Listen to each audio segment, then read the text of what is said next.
Hello everyone, KD प्रयास academy में आप लोगों का स्वागत है। जैसा कि मैंने पहले भी बताया था कि आप लोगों के 2018 से लेकर 2023 तक के जितने पेपर आज तक हुए हैं सीटेट परीक्षा में, वो सब आप लोगों को मेरे चैनल पे मिल जाएंगे। साथ साथ आपकी तैयारी भी होगी। पिछले कुछ दिनों में वायरल होने के कारण मैं थोड़ी बीमार थी और कुछ वीडियोज़ में लेट हुई है, लेकिन अभी जो है फिर से आपको कंटिन्यूएशन में वीडियो मिलेंगी। अभी तक 2018 का पेपर आप देख चुके हैं, पेपर 1 और पेपर 2। पेपर 2019 के पेपर 2 में सीडीपी क्वेश्चन देख चुके हैं हम लोग। साइंस के 30 क्वेश्चन देख चुके हैं। हिंदी के क्वेश्चंस 30, जिन्होंने भाषा 1 का में देखिए, हिंदी में भाषा, हिंदी हो या लैंग्वेज में आपको भाषा 2 भाषा सेलेक्ट करनी होती है, जिसमें भाषा 1 और भाषा 2 होता है। तो लैंग्वेज 1 में जिन्होंने हिंदी का सिलेक्शन किया है उनके लिए 30 क्वेश्चन ऑलरेडी मैं करा चुकी हूँ, तो वीडियो आप लोग जाके देख सकते हैं। जिन्होंने अभी तक चैनल को सब्सक्राइब नहीं किया है, आप लोगों से रिक्वेस्ट है कि ज़्यादा से ज़्यादा संख्या में जुटे और मुझे भी थोड़ा सा मोटिवेट करे और 1000 को जो हमारा टारगेट है, कम से कम 1000 हो जाए ताकि चैनल मोनेटाइज हो जाए और आफ्टर दैट मैं लाइव आके आपके क्लासेस ले सकूं। ठीक है, अपने फ्रेंड्स को भी शेयर करिए। जिन्होंने भाषा 2 का सिलेक्शन किया है, 2 में हिंदी का सिलेक्शन किया है, उनके लिए है। और मैं ये कहना चाहूँगी कि आप लोगों को भाषा 1 में हिंदी सेलेक्ट की हो चाहे भाषा 2 में, हिंदी है तो हिंदी ही रहेगी। वो कोई बहुत बड़ा इधर उधर नहीं आता है, तो दोनों ही पेपर देखा करिए। हिंदी का पेपर देखना है कि प्रीवियस ईयर कैसा आता है, तो बस उसको देखिए, बहुत ज़्यादा अंतर नहीं आता है। वो आप देखेंगे तो खुद ही समझ में आ जाएगा। और आपकी हिंदी की क्लासेस भी स्टार्ट करने वाली हूँ, ईवीएस पढ़ाऊँगी, तो बहुत अच्छी तैयारी हो स्टार्ट करने जा रही हूँ मैं सीटेट की। आप लोग चैनल से जुड़े रहिएगा। और आज के क्वेश्चंस को मैं स्टार्ट कर रही हूँ। थोड़ा सा टाइम लिया लेकिन ज़रूरी था वो। ठीक है, तो चलिए, पहला क्वेश्चन जो है हम लोगों का वो पूछा गया है गद्यांश से। ये गद्यांश दिया गया है और इस गद्यांश को मैं पढ़ चुकी हूँ, इसलिए आपको एक शॉर्ट बता दे रही हूँ कि जो ऑनलाइन एजुकेशन सिस्टम है उसके बारे में ही इसमें बात की गई है कि जो आज की शिक्षा है बहुत ज़्यादा, देखिए, आज की शिक्षा में बाजारीकरण होने के कारण शिक्षा भी महंगी और गरीबी की पहुंच से बाहर हो चुकी है। ठीक है, तो बहुत से बाहर हो चुकी है, यानी किसकी ज़रूरत है? एक और तो रुचि और उपयोगिता के निमित्त उपयुक्त शिक्षा पाने के लिए गरीबों के पास धन उपलब्ध नहीं है, तो वहीं जो संपन्न है उसके पास धन, समय का अभाव है। ऐसे में ऑनलाइन शिक्षा एक बेहतर विकल्प के तौर पर उभरी है। तो क्वेश्चन जो है वो ऑनलाइन शिक्षा से ही हैं और हम लोग क्वेश्चन से ही स्टार्ट करते हैं, बहुत ज़्यादा टाइम नहीं लेंगे और डायरेक्ट अब हम लोग क्वेश्चंस ही देखेंगे। तो ऑनलाइन शिक्षा व्यवस्था का तात्पर्य है, क्या तात्पर्य है? किसी भी प्रकार के शुल्क से मुक्त शिक्षा। ऐसा नहीं होता है, ऑनलाइन में बहुत सारे थोड़े बहुत पैसे लगते ही हैं। घर बैठे इंटरनेट के माध्यम से शिक्षा, तो ये आपका ऑप्शन जो है मेरे हिसाब से सही है। और मैनेजमेंट, इंजीनियरिंग आदि की शिक्षा ये नहीं है। गरीबी और साधनहीन लोगों के लिए शिक्षा सभी लोग देख सकते हैं। इंटरनेट ऑनलाइन शिक्षा व्यवस्था, चाहे आप अमीर हो चाहे गरीब हो, ये सभी के लिए है। तो सेकंड ऑप्शन जो आपका हो जाएगा वो करेक्ट हो जाएगा। ये ऑफिशियल वेबसाइट के आंसर हैं, इसलिए आपको ज़रा सा भी शक करने की ज़रूरत नहीं है। जो ऑफिशियल वेबसाइट पे आंसर अवेलेबल है उनके आंसर मैं दे रही हूँ। अपना तो आप ऐसे भी लगा सकते हैं कि घर बैठे इंटरनेट के माध्यम से शिक्षा, गरीब और साधनहीन ही नहीं, अमीर भी पढ़ते हैं। उस शिक्षा का गरीबी और अमीरी से यहाँ पे कोई मतलब नहीं है, तो सेकंड ऑप्शन आपका सही हो जाएगा। नेक्स्ट क्वेश्चन देखते हैं। भारत के लिए शुभ संकेत है ऑनलाइन शिक्षा, शिक्षा का बाजारीकरण, हिंदी सीखने सिखाने की मांग बढ़ना, निःशुल्क शिक्षा व्यवस्था। तो यहाँ पे हिंदी सीखने सिखाने की मांग बढ़ना, ये भारत के लिए शुभ संकेत है, क्योंकि जो है ना, यहाँ पे जो पैराग्राफ दिया हुआ है आपका, यहाँ पे इसकी बात कही गई है कि लैंग्वेज जो है वो बेटर होती जा रही है। हिंदी सीखने सिखाने की मांग बढ़ना भारत के लिए एक शुभ संकेत है, क्योंकि हिंदी हमारा एक हमारा भारत का एक प्रमुख भारत की भाषा क्या है? हिंदी है। तो हिंदी की मांग बढ़ना तो एक हमारे लिए शुभ संकेत है। क्वेश्चन नंबर 122 का ऑप्शन नंबर 3 हिंदी सिखाने के लिए की मांग बढ़ना, ये ऑप्शन आपका सही हो जाएगा। ठीक है, नेक्स्ट क्वेश्चन देखते हैं।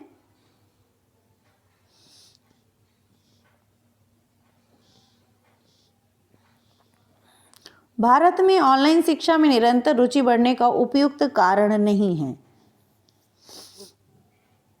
उपयुक्त कारण नहीं है निरंतर रुचि बढ़ने का कारण जो नहीं है उसके बारे में पूछा गया है। तो अधिकतर छात्रों को विश्वविद्यालय में प्रवेश नहीं मिलता, अधिकतर शिक्षण संस्थान ऑनलाइन व्यवस्था कर रहे हैं, महंगी होने के कारण पढ़ाई में खर्च बढ़ता जा रहा है, विश्व के अनेक देशों की भारत में रुचि बढ़ रही है। ऑनलाइन एजुकेशन जो है वो आपका, इसमें भारत में ऑनलाइन शिक्षा में निरंतर रुचि बढ़ने का उपयुक्त कारण नहीं है। विश्व के अनेक देशों की भारत में रुचि बढ़ रही है।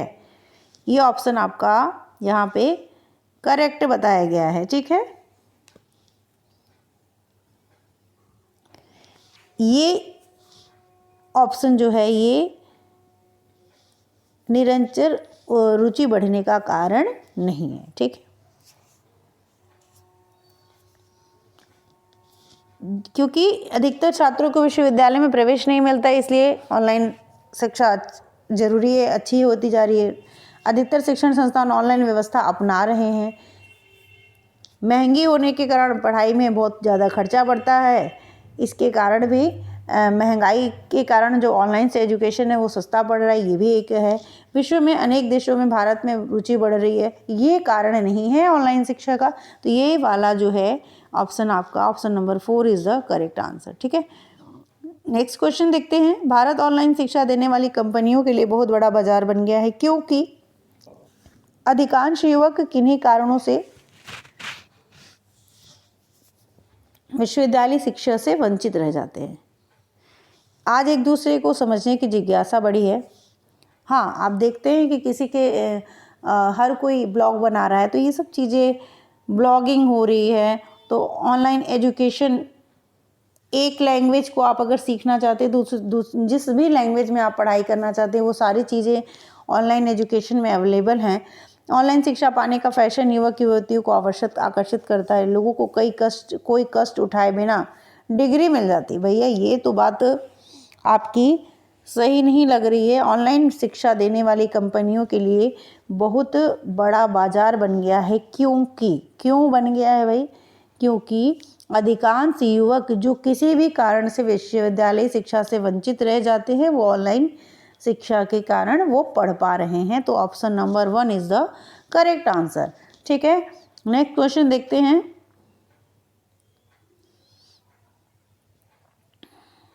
पढ़ना पड़ेगा आपको, हिंदी हो इंग्लिश हो, पूरे मार्क्स लाने ज़रूरी हैं, क्योंकि किसी सब्जेक्ट में अगर कम हो जाता है तो आप उसको सेकंड किसी और सब्जेक्ट में अच्छे नंबर लाके उसको पूरा कर सकते हैं। गद्यांश में प्रयुक्त निम्नलिखित वाक्य को 4 भागों में बांटा गया है, जिनमें से किसी एक भाग में अशुद्धि है। अशुद्ध भाग को पहचान कर चिन्हित कीजिए। आज एक दूसरे को समझने जानने की जिज्ञासा भी लोगों में बढ़ी हुई देखी जाती है। अशुद्धि है, आज एक दूसरे को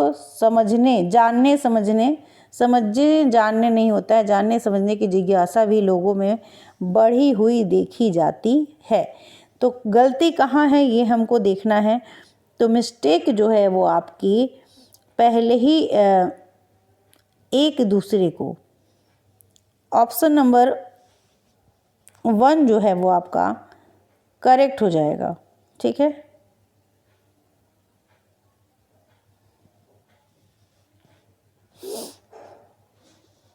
option number 1 is the correct answer. आज एक दूसरे को, ये ऑप्शन आपका यहाँ पे सही हो जाएगा। ठीक है, क्वेश्चन नंबर उत्पत्ति की दृष्टि से ऑनलाइन और शिक्षा क्रमशः हैं।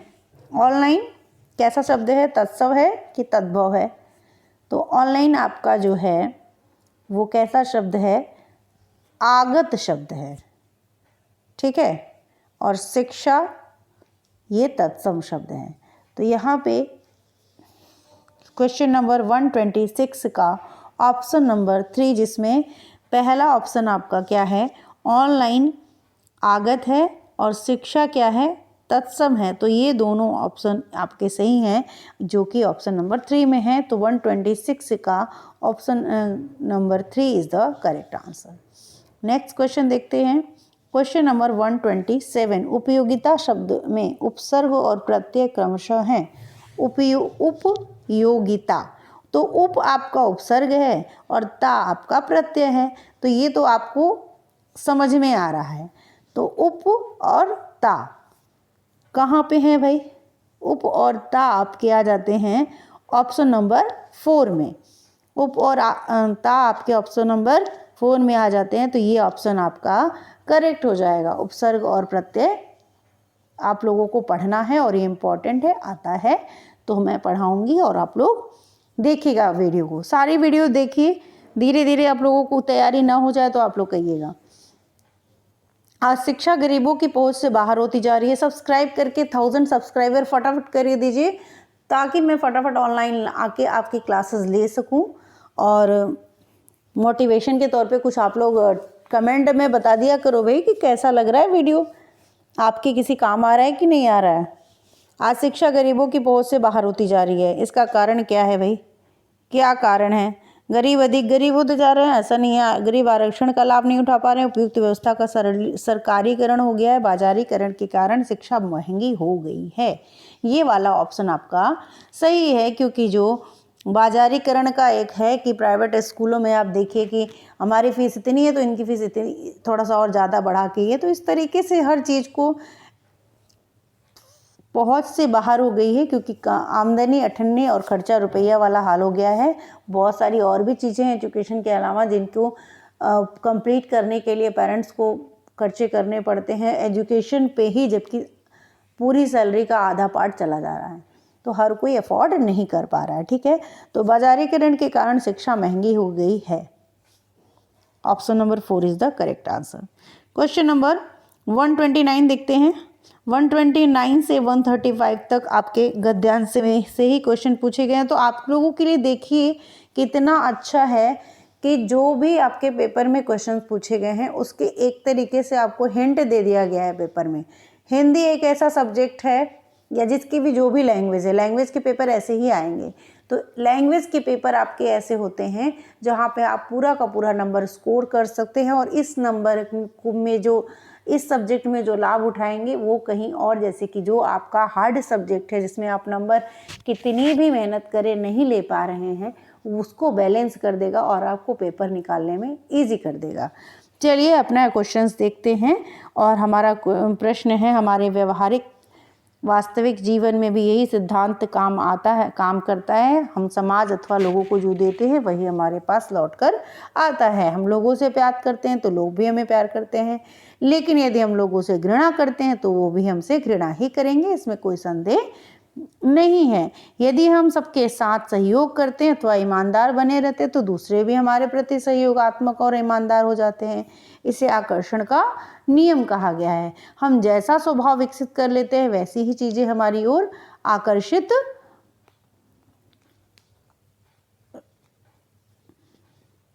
आगे का पैराग्राफ क्या है भाई?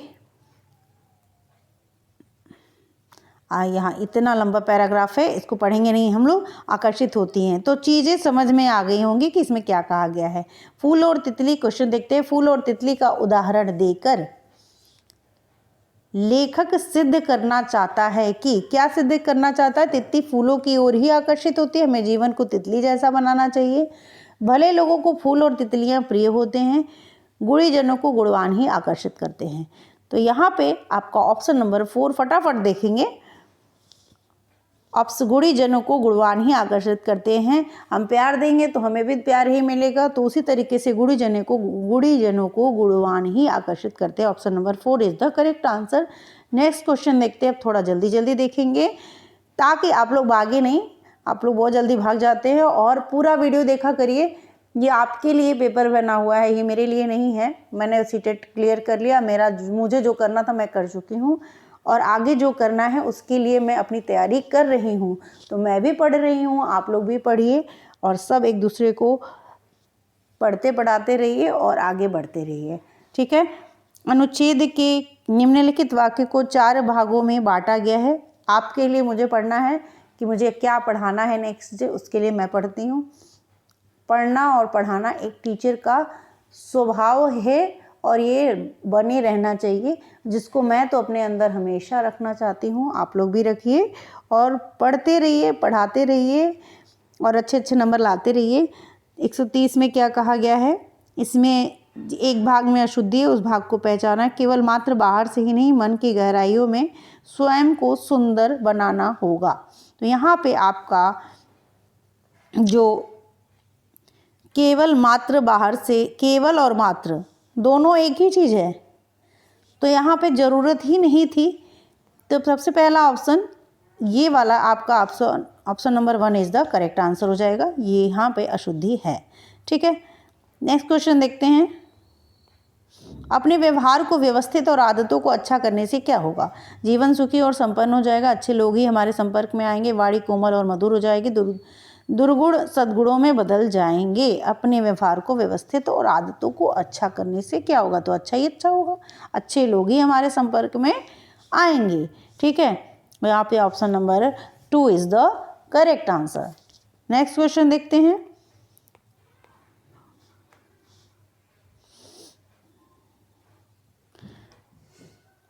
क्वेश्चन नंबर 132, हमारे व्यवहार और कार्य स्वयं ठीक हो जाएंगे यदि हम वेड़ा और वाणी से मधुर स्वर निकालें, सुखी जीवन व्यतीत करें, सबसे अच्छा व्यवहार करें, बाहर से ही नहीं भीतर से भी अच्छे बने रहें। 132 का ऑप्शन नंबर 4, बाहर से ही नहीं भीतर से भी अच्छे बने रहें, यह ऑप्शन आपका सही हो जाएगा। हमारे और कार्य स्वयं ठीक हो जाएंगे यदि हम बाहर से ही नहीं अंदर से भी भीतर से भी अच्छे बने रहें। ठीक है। क्वेश्चन नंबर 133, लेखक द्वारा आकर्षण का नियम किसे कहा गया है? चुंबक लोहे को आकर्षित करता है, फूल गुणवानों को आकर्षित करते हैं, अच्छा बुरा स्वभाव वैसे ही लोगों को आकर्षित करता है, गंदगी मक्खियों को आकर्षित कर गंदगी जो है मक्खियों को आकर्षित करती है।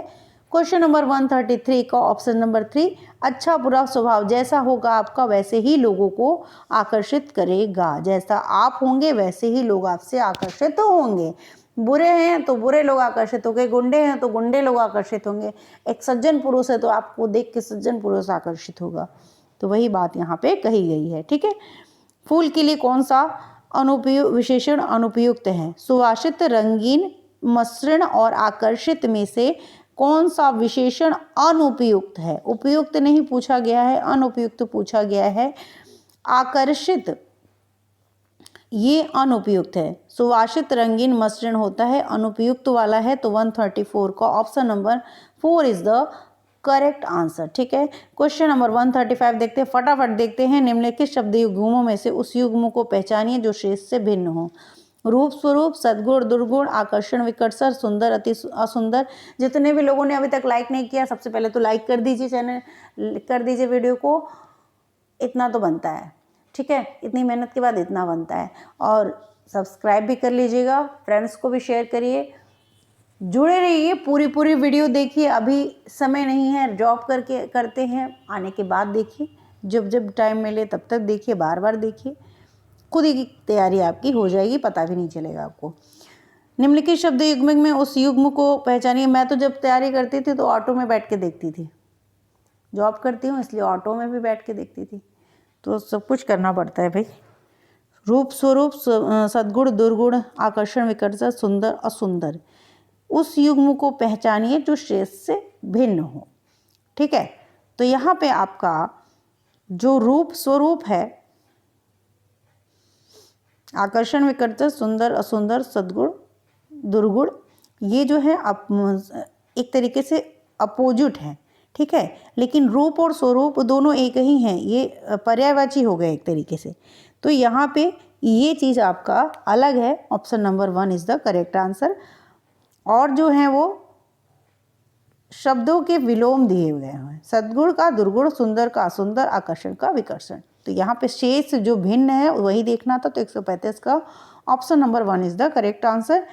क्वेश्चन नंबर 136 से 50 तक के जो प्रश्न का उत्तर है जो सबसे ज़्यादा सही हो, यानी आपकी पेडागोजी जो शिक्षण शास्त्र वाला क्वेश्चन है वो यहाँ से यहाँ तक आपको देखने को मिलेगा, 136 से 150 तक।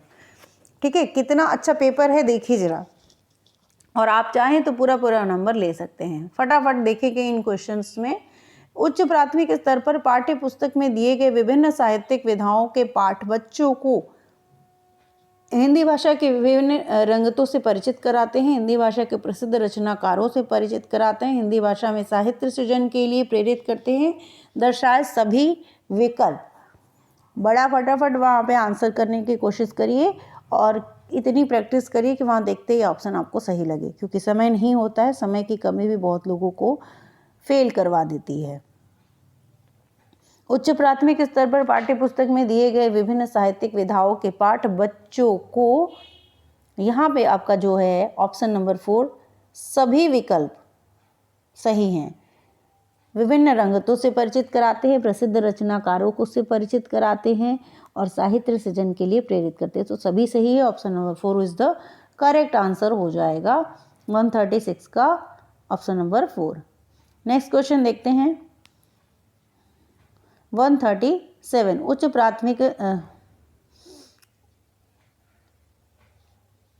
उच्च प्राथमिक स्तर पर हिंदी भाषा का शिक्षण उद्देश्य नहीं है। सरसरी तौर पर किसी पाठ को देखकर उसकी विषय वस्तु का पता करना, निजी अनुभव के आधार पर भाषा का सृजनशील इस्तेमाल करना, भाषा की बारीकी और सौंदर्य बोध के लिए हिंदी भाषा का व्याकरण कंठस्थ करना, विभिन्न साहित्यिक विधाओं और ज्ञान से संबंधित अन्य विषयों की समझ का विकास करना।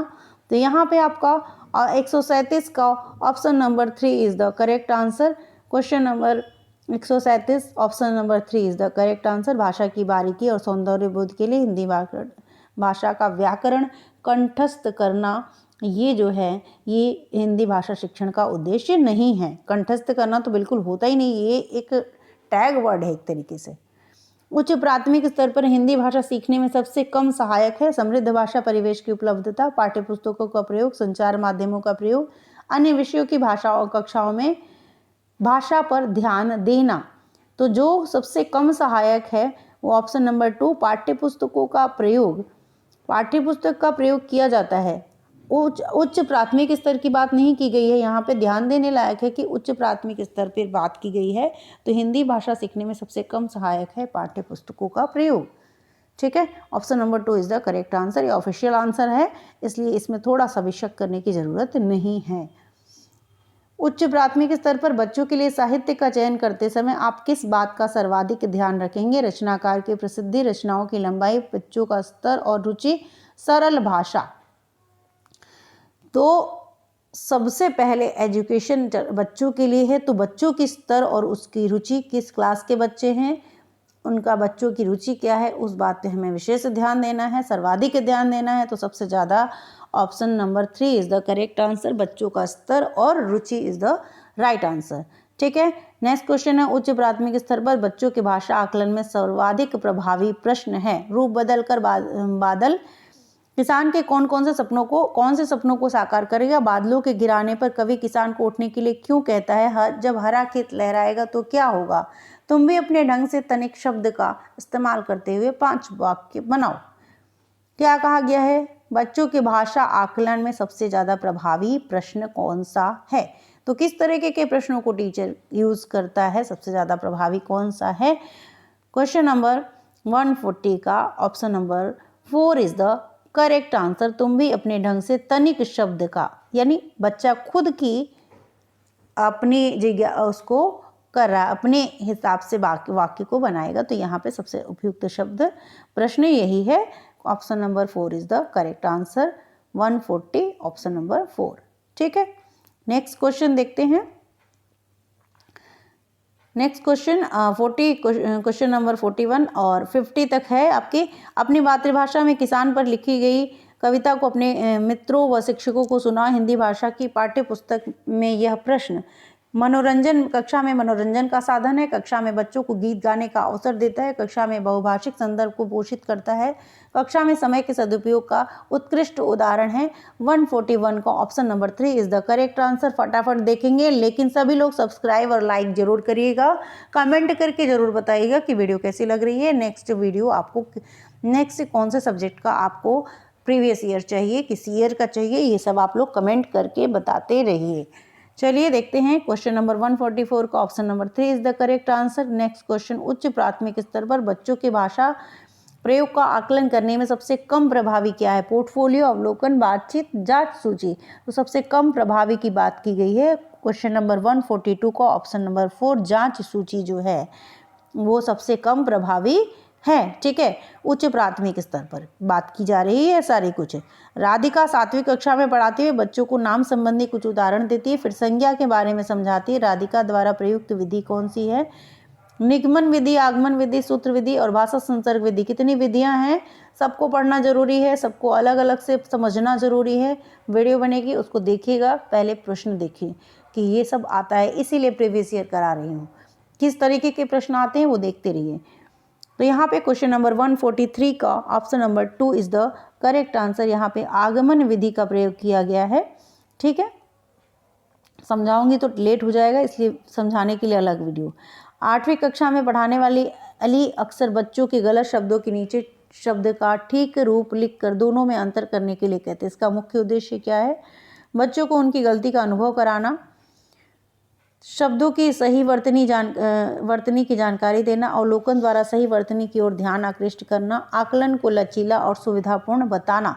इसमें से option number 3 is the correct answer. Question number 144 option number 3 is the correct answer हो जाएगा, अवलोकन द्वारा सही वर्तनी की ओर ध्यान आकृष्ट करना। नेक्स्ट क्वेश्चन है 145, उच्च प्राथमिक स्तर पर बच्चों को लिखित अभिव्यक्ति का विकास करने में सबसे कम सहायक है। कविता की अधूरी पंक्तियों को देखकर पूरा करो। अपने बचपन की कोई ऐसी घटना लिखो जब शरारत करने पर डांट पड़ी हो। अगर तुम्हारे घर के किसी कोने में चिड़िया अपना घोंसला बना ले तो तुम क्या करोगे? नादान दोस्त, कहानी का अंत परिवर्तन करते हुए कहानी को अपने शब्दों में लिखो। क्वेश्चन पूछा गया है लिखित अभिव्यक्ति का विकास करने में सबसे कम क्या है? यहाँ पे सबसे कम की बात की गई है, ये आपको ध्यान रखना है कि क्या क्वेश्चन पूछा जा रहा है।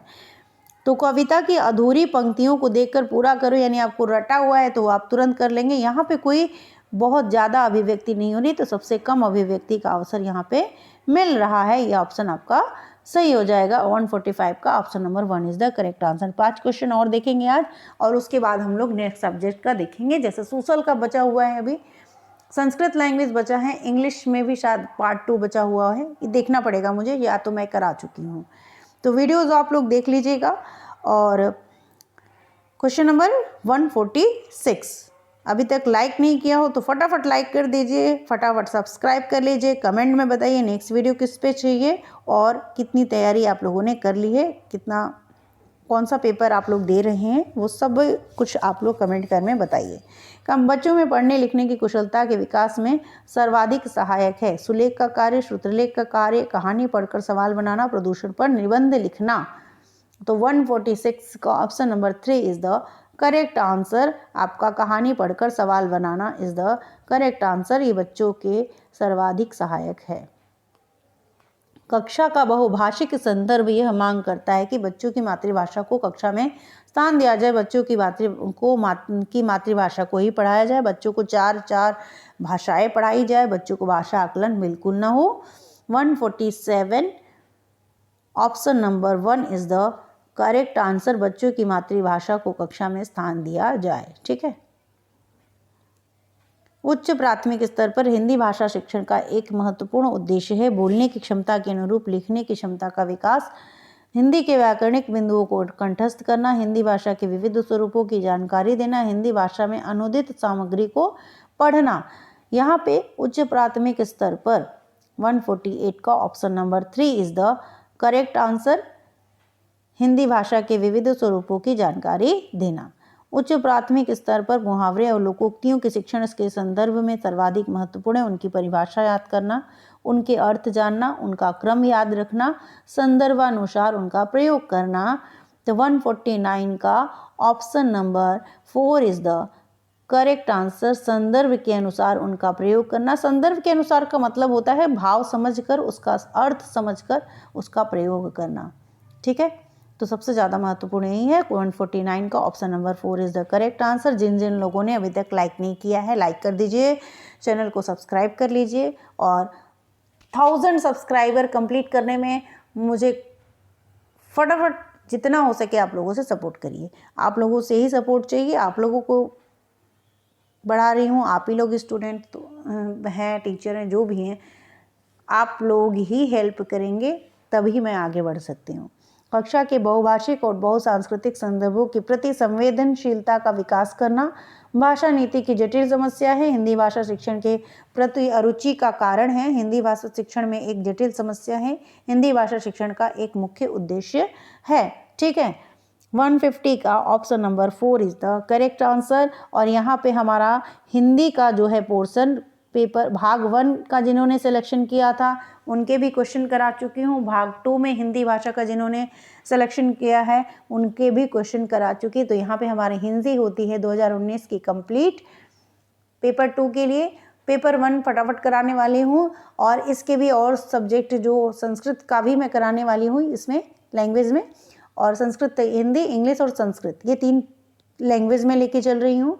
सोशल का मैं कराऊंगी, आज ही आपको सेट सोशल काफ़ी मिल जाएगा। तो जितने लोग चैनल को देख रहे हो सब्सक्राइब कर लीजिएगा, लाइक कर दीजिएगा। Thank you.